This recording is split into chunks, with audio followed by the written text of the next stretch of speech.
φίλοι μου. Τι θα λέγατε να φτιάξουμε σήμερα μια υπέροχη πεντανόστιμη σπιτική σάλτσα για να συνοδεύει τα κρεατικά μας, είτε είναι αυτά στο φούρνο είτε στη σχάρα. Και δεν μένουμε μόνο σε αυτά, ελάτε μαζί μου να πάμε να την φτιάξουμε, είναι πανεύκολη και να δείτε και τα μυστικά της. Σε αντικολλητικό τηγάνι θα προσθέσω το ελαιόλαδο και μόλις ζεσταθεί θα προσθέσω κρεμμύδι, σκόρδο ψιλοκομμένα και θα τα σοτάρω μέχρι να γυαλίσουν.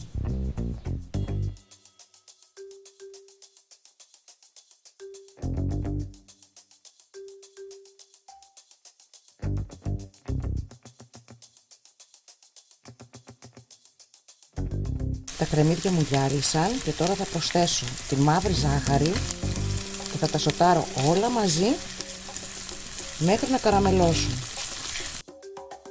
Και αφού καραμέλωσαν θα προσθέσω το βαλσάμικο ξύδι, κρέμα και την Worcestershire sauce. Θα ανακατέψω και θα αφήσω να εξατμιστεί για λίγο το ξύδι.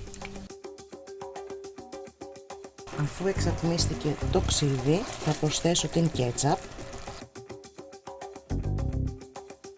αλάτι, μπισκοτριμμένο πιπέρι,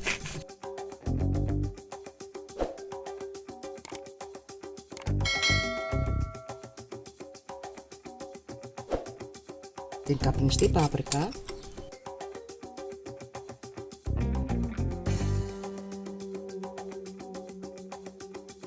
το νερό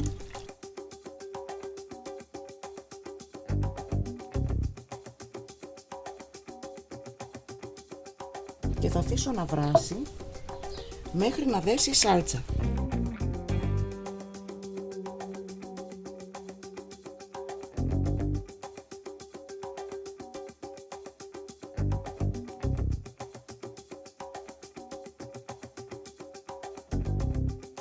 Αν σας αρέσουν οι συνταγές μου, στηρίξτε την προσπάθειά μου κάνοντας like στη συνταγή που σας ανέβασα, δωρεάν εγγραφή subscribe, ώστε να μαθαίνετε πρώτοι κάθε καινούργια μου συνταγή και κοινοποίηση ώστε να μάθουν και οι φίλοι σας αυτή την υπέροχη συνταγή. Και αφού η σάλτσα μου έδεσε, θα την ρίξω μέσα στο μούλτι και θα την χτυπήσω να πολυτοποιηθούν τα υλικά. Και η σως θα είναι έτοιμη.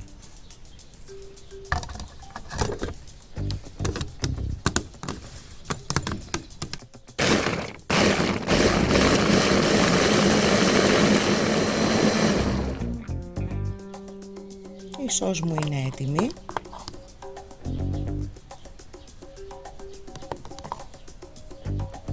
Και θα την τοποθετήσω σε αποστηρωμένο βαζάκι ή μπουκαλάκι, ό,τι θέλετε.